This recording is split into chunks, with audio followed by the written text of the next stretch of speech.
नमस्कार, मैं प्रोफेसर सतीश चंद्र झा अपने चैनल में आपका पुनः स्वागत करते हैं। सफलता और असफलता के बीच गुजरता हुआ यह जीवन हम अपने आने वाले समय को जानने का प्रयास करते हैं, ताकि यह जो हमारी वर्तमान जीवन है, यह जो हमारी संघर्ष की अधिकता है, क्या वह आने वाले समय में, आने वाले दिनों में क्या कम होंगे? क्या हमारे जीवन में सुख के कुछ क्षण आएंगे? परंतु यह तो 9 ग्रहों के 27 नक्षत्रों में परिभ्रमण का परिणाम माना जा सकता है, क्योंकि कहा भी गया है कि ग्रह राज्यं प्रेक्षन्ति ग्रह राज्यं हरन्ति च ग्रहैर्व्याप्तमिदं शर्मं त्रैलोक्यं सौ चराचरम। अर्थात ग्रह ही व्यक्ति को राज्य, मान, सम्मान, यश, प्रतिष्ठा सब कुछ देते हैं, और यह ग्रह ही कभी विपरीत होकर हमसे सब कुछ छीन लेते हैं, राज्य छीन लेते हैं, पद प्रतिष्ठा छीनने का कार्य करते हैं। अतः जीवन में भाग्य एवं कर्म का यह खेल अनवरत चलते रहता है, परंतु और उसे ही जीवन में सर्वोच्च सफलताएं प्राप्त होती है जिन्हें भाग्य का साथ मिल जाता है। अतः कहा भी गया है कि भाग्यं फलति सर्वत्र न विद्या न च पौरुखम। अर्थात ये विद्या, ये ज्ञान, ये उपदेश, सब कुछ, ये आपके पुरुषार्थ सब कुछ धरे के धरे रह जाते हैं। यदि भाग्य का साथ न मिले तो जीवन में फिर सब कुछ नहीं प्राप्त हो सकता है। इसी संबंध में आज मैं वृषभ राशि के अगले माह अगस्त के ग्रहों की स्थिति के संबंध में, उनके भविष्य फल को लेकर, उनके राशि फल को लेकर आपके समक्ष उपस्थित हुआ हूं।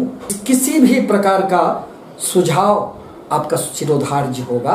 अब जहां तक वृषभ राशि का प्रश्न है, तो शुक्र प्रधान वृषभ राशि के लोग बहुत अधिक मेहनती किस्म के होते हैं, और वह अपने मेहनत के बल पर जीवन में खूब सफलताएं प्राप्त कर लेते हैं। क्योंकि जीवन में दिशा और दशा दोनों यदि तय हो जाए तो फिर सफलताएं तो प्राप्त होगी ही। और इनके राशि स्वामी शुक्र देव, जो अत्यंत धन ऐश्वर्य के कारक माने जाते हैं, और जीवन में कभी न कभी यदि शुक्र की इनकी दशा महादशा लग जाती है तो इन्हें खूब धन की प्राप्ति होती है, सम्मान की प्राप्ति होती है। माह के प्रारंभ में आपके राशि स्वामी शुक्र देव आपके चतुर्थ स्थान में विराजमान है, जो माता भूमि भवन का स्थान है। अतः इस अवधि में आपको भूमि भवन से संबंधित निश्चित रूप से सफलताएं प्राप्त होगी, और उन सफलताओं से संबंधित यदि किसी भी प्रकार की रुकावटें थी तो वह निश्चित रूप से दूर हो जाएंगे। सुख का स्थान भी यही है, और कुंडली में माता का स्थान भी यही होता है। व्यक्ति का मन का सुख माता के करीब प्राप्त होता है। अतः जब तक शुक्र यहां विराजमान है, आपको इस अवधि में मन में शांति का अनुभव होगा। परंतु किसी भी ग्रहों का परिवर्तन तो अवश्यंभावी होता है। शुक्र ग्रह आपके 11 अगस्त को चतुर्थ स्थान को छोड़कर आपके पंचम स्थान में प्रवेश करेंगे। प्रेम संबंधों के लिए यह शुक्र निश्चित रूप से सफलतादायक होगा, पति पत्नी के मध्य अथवा प्रेमी जनों के मध्य। परंतु कन्या राशि में शुक्र देव नीच के माने जाते हैं, कमजोर माने जाते हैं। अतः इसका प्रभाव निश्चित रूप से आपके आत्मबल पर पड़ेगा। आपके आत्मबल में कमी महसूस होगी। आत्मविश्वास में कमी होने के कारण कुछ दिनों तक, पूरे माह फिर आपको अनेक प्रकार की रुकावटों का सामना करना पड़ेगा, क्योंकि आप सही निर्णय नहीं ले पाएंगे। और आपके लग्न में राहुदेव विराजमान है। राहुदेव जो एक अहंकार का कार्य करते हैं, यह तो एक माया है, यह तो एक छाया ग्रह है, यह तो व्यक्ति में तृष्णा जगाने का कार्य करता है। अतः यदि आपकी राहु की महादशा अंतरदशा चल रही हो, राहु के बीज मंत्रों का जाप करें, और राहु से संबंधित उपाय आपको निश्चित रूप से करना चाहिए, क्योंकि यह व्यय की खूब अधिकता देते हैं। मन में हमेशा ही एक द्वंद्व की स्थिति बनी रहती है। एक आक्रामकता का भी भाव आप में जागृत हो सकता है। क्रोध की अधिकता रह सकती है। घूमने फिरने में यह आपको कभी बैठने नहीं देगा। पुनः आपके धन भाव के स्वामी बुध देव बनते हैं, जो अपने से द्वितीय स्थान आपके पराक्रम स्थान में सूर्य के साथ बैठकर बुद्धादित्य योग का निर्माण कर रहे हैं। अतः आपको अपने पराक्रम के बल पर धन लाभ होगा। आपके द्वारा किए गए किसी भी प्रकार के कार्यों में सफलताएं तो प्राप्त होगी, क्योंकि बुद्धादित्य योग निश्चित रूप से समाज में आपके द्वारा किए गए कार्यों पर यश, प्रतिष्ठा, मान सम्मान देने का कार्य करेंगे। परंतु बुद्धदेव भी 9 अगस्त को सिंह राशि में प्रवेश कर जाएंगे। तो अनेक प्रकार से रुके हुए कार्य बुद्धि के बल पर आपको सफलता दिलाने का कार्य करेंगे। पूरे माह धन संबंधित अनेक प्रकार की सफलताएं लाभ देने का कार्य करेंगे। सूर्य देव का भी राशि परिवर्तन होगा, और जब तक सूर्य देव आपके तृतीय स्थान में बैठे हैं तो यह बहुत ही आपके लिए सुखद स्थिति रहने वाला है। आपके कर्म क्षेत्र में खूब उन्नति होंगे। आपके द्वारा लिया गया कोई भी निर्णय सफलताओं की ओर आपको ले जाएगा। आपके मन में एक आत्मविश्वास बनी हुई रहेगी। परंतु 17 अगस्त को सूर्य का राशि परिवर्तन होगा और वह फिर चतुर्थ स्थान में आ जाएंगे। चतुर्थ स्थान में सूर्य का गोचर बहुत अधिक शुभ नहीं माना जा सकता है। यह सुख में बाधा देने का कार्य करता है।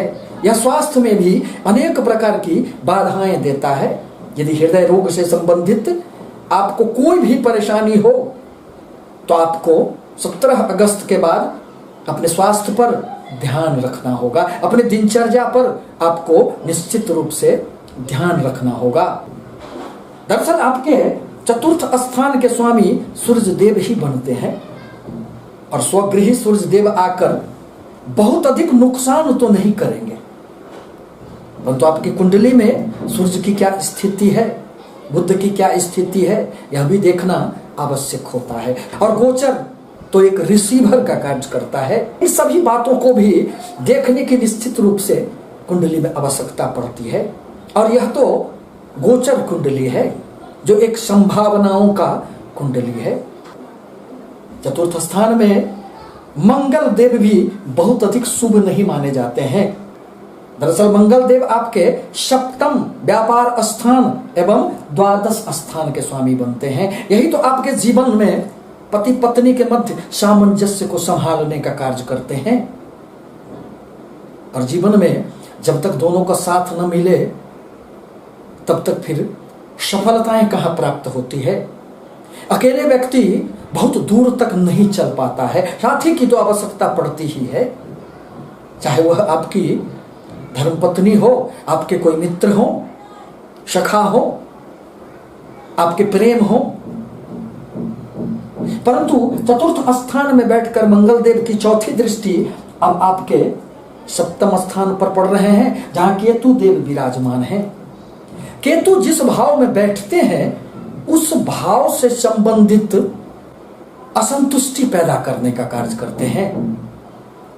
यह केतु आपको अपने व्यापार से बार बार मन में असंतुष्टि की भावना पैदा करेगा। पति पत्नी के मध्य भी थोड़ी सी सामंजस्य को लेकर प्रश्न खड़ा कर देगा, क्योंकि यह तो मोक्ष के देवता है और मंगल की इस पर दृष्टि।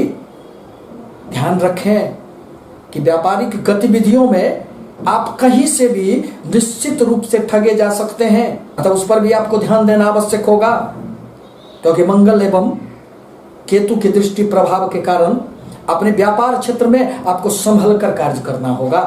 किसी को भी उधारी देने से आपको बचना चाहिए। यदि इस अवधि में किसी भी प्रकार के व्यापार से संबंधित आप कोई निर्णय लेना चाहते हैं तो कागज को सही ढंग से पढ़ें, पुनः विचार करें, उसके बाद ही आगे बढ़ना आपके लिए आवश्यक होगा। अन्यथा आप इस अवधि में धोखा के शिकार हो सकते हैं। अब आपके पंचम भाव के स्वामी भी बुध देव बनते हैं। जो पराक्रम स्थान में है। अतः बुद्ध के प्रभाव से छात्रों को शिक्षा में तो खूब उन्नति होंगे, प्रेम संबंधों में भी बहुत अधिक रुकावटें नहीं आ सकती है। आपके बुद्धि में एक पैनापन दिखाई पड़ेगी, जिसके बदौलत आप अपने व्यापार को निश्चित रूप से संभाल पाएंगे। आपके नौकरी में भी खूब उन्नति होंगे, क्योंकि इस माह आपके कर्म क्षेत्र में गुरु विराजमान है और मंगल शुक्र की दृष्टि पड़ रही है। साथ ही साथ सूर्य का भी राशि परिवर्तन होगा और उसकी भी दृष्टि आपके कर्म क्षेत्र पर पड़ेंगे। बुध का राशि परिवर्तन होने से बुध की भी दृष्टि आपके कर्म क्षेत्र पर पड़ेंगे। अतः कर्म क्षेत्र से संबंधित किसी भी प्रकार की यदि रुकावटें थी तो वह दूर हो जाएगी और आपको अपने कर्म क्षेत्र में, अपने नौकरी में, अपने पद प्रतिष्ठा में निश्चित रूप से बढ़ोतरी होंगे और सम्मान मिलेंगे। मंगल देव की 8वीं दृष्टि अब आपके लाभ स्थान पर भी पड़ रहे हैं। अतः चतुर्थ स्थान में बैठकर लाभ स्थान को देखना आपके लिए अनेक स्रोतों से लाभ की संभावनाओं को बल प्रदान करने का कार्य करेंगे। आपके अष्टम भाव के स्वामी देवगुरु बृहस्पति बनते हैं, जो कर्म क्षेत्र में विराजमान है। अतः कर्म क्षेत्र में थोड़ी बहुत हलचल तो रहेगी, अभी बनी हुई रहेगी, क्योंकि शनिदेव एवं देवगुरु बृहस्पति दोनों ही अभी वक्रगत अवस्था में हैं। अतः अपने द्वारा किए गए प्रत्येक कार्यों को संभाल कर करना आपके लिए अपेक्षित होगा। पुनः आपके भाग्य स्थान में शनिदेव विराजमान हैं, स्वगृही हैं, यह शत्रु के राशि में नहीं बैठे हैं। अतः भाग्य का साथ मिलेगा, शनिदेव से डरने की आवश्यकता नहीं है। यह तो आपके अत्यंत ही कारक ग्रह हैं, परंतु वक्री अवस्था में यह आपके अष्टम भाव का भी फल करेंगे। अतः थोड़े से स्वास्थ्य पर ध्यान रखना आपको नितांत आवश्यक होगा। आपकी अनेक ऐसी यात्राएं होगी जो आपके लिए सफलताओं का द्वार खोलने वाले होंगे। बाहरी स्थानों से यदि आप व्यापार करते हैं, विदेशों से कोई भी आपके व्यापारिक संबंध हैं, तो उसमें आपको सफलताएं प्राप्त होगी। कर्म क्षेत्र में देवगुरु बृहस्पति बैठकर आपके किसी भी प्रकार के कर्म क्षेत्र में रुकावटों को आने नहीं देंगे। देवगुरु बृहस्पति अपनी दृष्टियों में अमृत लेकर उनकी 5वीं दृष्टि अब आपके धन भाव पर पड़ रहे हैं, जो धन कुटुंब वाणी का भाव है। अतः अचल संपत्ति का लाभ तो निश्चित रूप से आपको प्राप्त होगा। पुनः देवगुरु की 7वीं दृष्टि अब आपके माता भूमि भवन स्थान पर पड़ रहे हैं। अतः देवगुरु की दृष्टि में एक बल होता है, वह जिस भाव पर उनकी दृष्टि जाती है निश्चित रूप से उस भाव के फल में वृद्धि होती है। अतः यदि आपको कहीं भी इस भाव से संबंधित कोई भी रुकावटें थी तो वह दूर हो जाएगी। परंतु यदि देवगुरु बृहस्पति की आपके कुंडली में अच्छी स्थिति हो तो इस अवधि में, इस माह आपको खूब सफलताएं मिलेगी। आपके लाभ भाव के स्वामी भी देवगुरु बृहस्पति ही बनते हैं, जो आपके कर्म क्षेत्र में विराजमान है और उनकी दृष्टि आपके लाभ भाव पर है। ये 3 ग्रहों का एक संबंध बन रहा है, जिसके प्रभाव स्वरूप कहा जा सकता है कि यदि आप पराक्रम करें, यदि आप कोशिश करें, यदि आप प्रयास करें तो सफलताएं आपको निश्चित रूप से इस माह कदम चूमेगी। मन में थोड़ा धैर्य तो रखना पड़ेगा। कर्म के द्वारा आपको देवगुरु बृहस्पति खूब लाभ देने का कार्य करेंगे। यदि आप ऋण से संबंधित कहीं भी आपके कोई भी रुके हुए कार्य थे तो देवगुरु की 9वीं दृष्टि अब आपके इस भाव पर पड़ रहे हैं, 6ठे भाव पर पड़ रहे हैं। थोड़े से स्वास्थ्य पर तो ध्यान रखना होगा, वाद विवाद से भी आपको थोड़े से दूर रहना होगा, परंतु और सफलताएं नहीं प्राप्त होगी।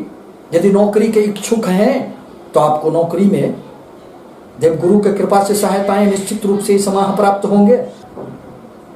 पुनः आपके व्यय स्थान के स्वामी देव मंगल बनते हैं, अतः व्यय की थोड़ी बहुत अधिकता रहेगी और वह व्यय आपके मकान, आपके भवन, आपके गाड़ी, वाहन, आपके सुख के संबंध में कुछ व्यय हो सकते हैं,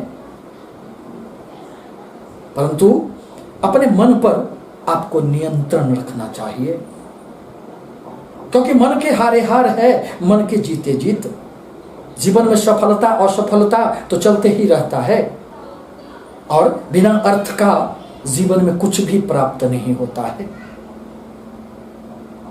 इस प्रकार कहा जा सकता है कि आपके शुक्र के नीच राशि में जाने से इस महीने थोड़ी सी कुछ तो समस्याएं होगी। अतः शुक्र देव का, अपने लग्नेश का, अपने राशि स्वामी का भी आपको उपचार करना चाहिए। शुक्रवार को दही से स्नान करना चाहिए, मित्र का प्रयोग करें। महिलाओं का यदि आप सम्मान करते हैं तो निश्चित रूप से शुक्र देव आपको इतनी सफलताएं देंगे, इतने ऐश्वर्य, वैभव, धन देंगे कि आप उसे संभाल नहीं पाएंगे।